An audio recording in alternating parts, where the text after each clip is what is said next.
Hi everyone. Take a look at this photo. You can see a group of diverse school students all sitting together at a school assembly.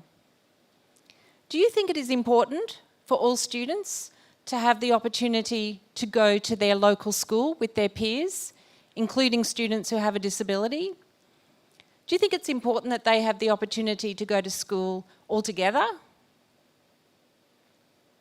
I'm going to share with you my experience of being a teacher and a researcher that will show you why it is so important that we all commit to this idea of inclusive education. Today, we're going to think about how schools can change people's lives. In 1983, I became a teacher at a special school. It was a new special school. There are about 25 children at the school between the ages of 5 and 17 years of age, and it was in a small rural town. Some of the children had a disability, some of the children had a learning difficulty or a behaviour difficulty, but most of the children all came from poor family backgrounds. In 1983, when the school opened, the students were selected to go to the school by the local school principals, the guidance officers and the counsellors, and they were removed from their local school, their local regular school, and placed in the special school, away from their friends and siblings. In a small country town, students who went to the special school were labelled and ostracised. They were called retards. All of a sudden, they were seen as mentally and physically inadequate. Can you imagine what sort of impact this had on their young lives? Research tells us that special education establishes life trajectories that may limit life opportunities, may separate children from their siblings, neighbourhoods and communities, and may impact on the nature and the quality of the education that they engage in. In 1985, I became a teacher at a special school that was attached to an institution for people with disabilities in North Queensland. The school had children between the ages of about 3 years of age right through to young adults, and most of the students had significant and severe disabilities. Many of the students were wards of the state. So when they were born, their parents were encouraged to give them up and forget about them and place them in the institution. And the children became the responsibility of the government. It was the government's responsibility to look after their welfare. Some of the children at the school that I taught at saw their parents occasionally, but most of the students never saw their families. Can you imagine the impact that this had on their lives? In the morning, the children finished their breakfast in the institution, and then they were placed in wheelchairs in the institution and waited for us teachers to go and collect them and bring them down to the school. The school was in the same grounds as the institution. Some mornings when we arrived, there was a bed sitting in the garden in the sun. And that meant that one of the people in the institution had passed away overnight. And sometimes that person was one of our students. The children and young people slept in dormitories in cots that looked a little bit like the ones in this photograph.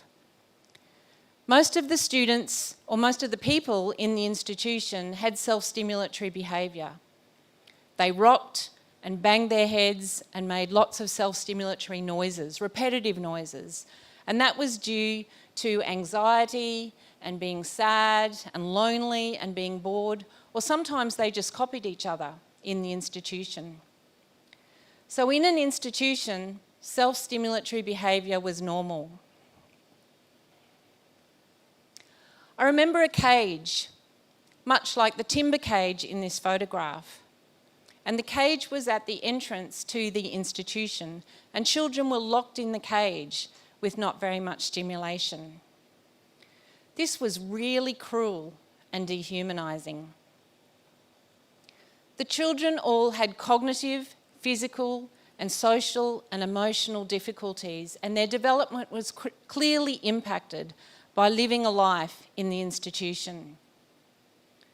This was only 35 years ago. Can you imagine? Can you even imagine that happened only 35 years ago? This is a photograph of me as a teacher with one of my other teaching colleagues and with one of the teacher aides, and the photograph is taken in one of the special classrooms in the special school that was attached to the institution. We worked really hard to make sure our classroom environments were really fun and stimulating, and we taught academic skills and social skills and living skills. We had lots of dress-up days at school, and this is what's happening in that photograph. We took the students on lots of excursions to get them away from the school and to give them an experience away from the institution. Sometimes we took the children to our houses for lunch so that they could experience what a real home was like. In 1989, I moved to London and I became a teacher at a special school there.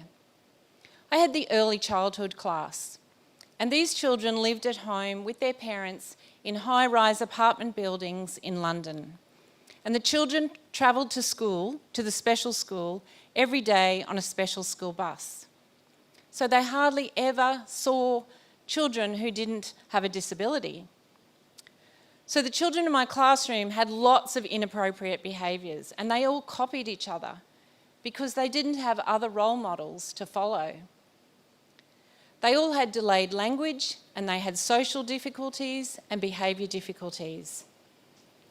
Can you imagine what their life and their learning and development would have been like if they'd had an opportunity to go to an inclusive school? Their lives would have been very different.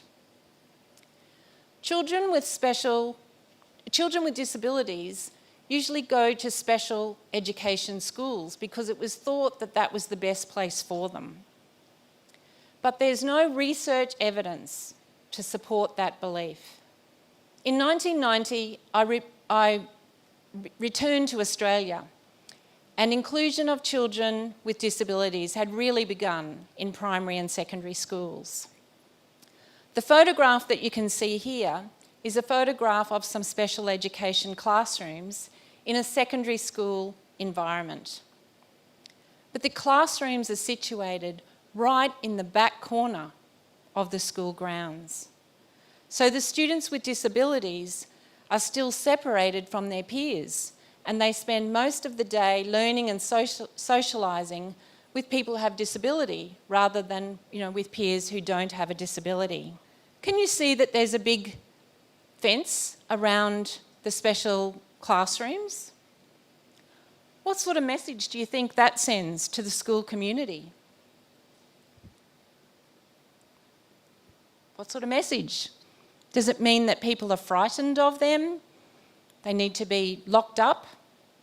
So once you get through the big high fence, the students with disabilities have to go through a locked gate and then through self-locking doors to get into their classroom. So what sort of message does that send about people with disabilities? Does it send a message, as I said just before, that they need to be controlled and locked up?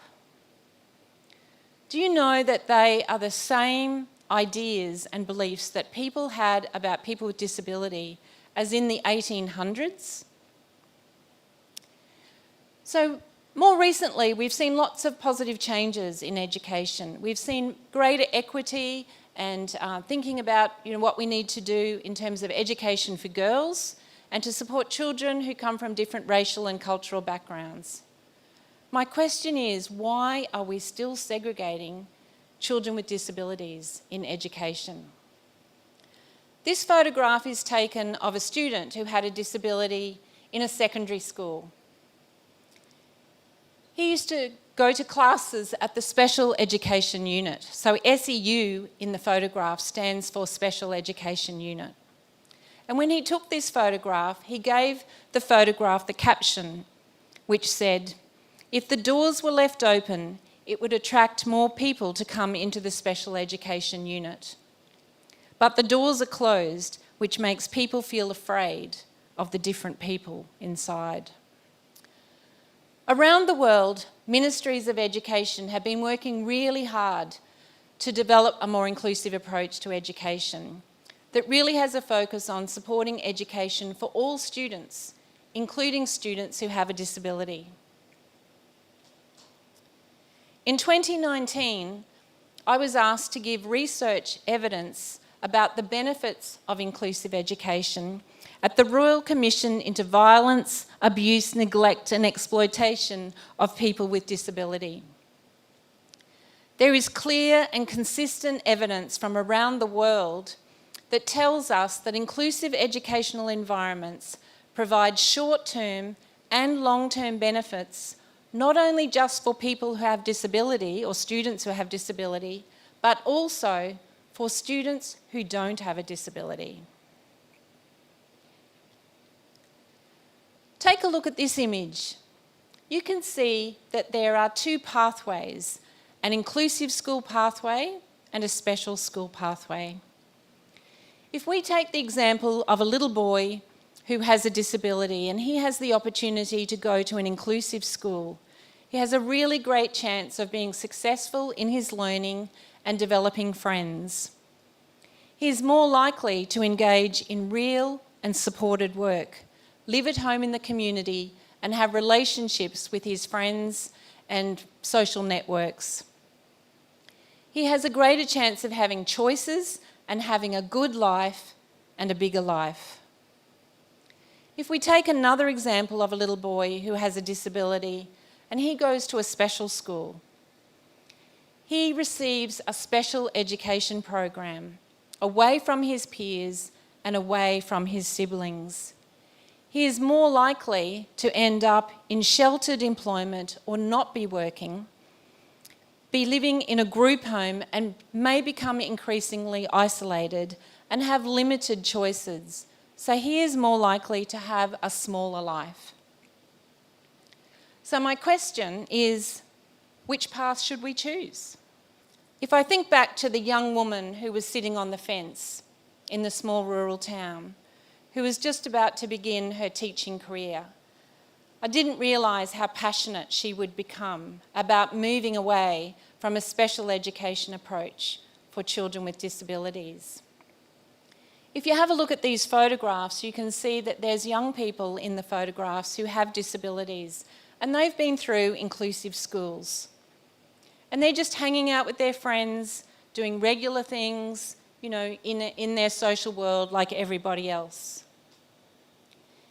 If you had the opportunity to join a more inclusive social group, just think how it could help you to become a more caring and kind person. So this big idea of inclusive education is going to take some time. But my question to you is, what can you do now? Think about your own social groups. Who's in? Who's out? And why? Is there a possibility that you can invite someone with a disability to join your social world? I want us also to think about the language that we use to describe people with disability. We need to move away from using old-fashioned language like students with special needs. We need to move to using language like just students with disability and drop the whole special. That's a really outdated piece of language that we just need to get rid of. It takes us away from being inclusive. So I hope today I've convinced you about why we all need to commit to inclusive education and the benefits of inclusive education for all people. And I really hope together that we really can make a difference for a more socially just and inclusive society. Thank you for listening.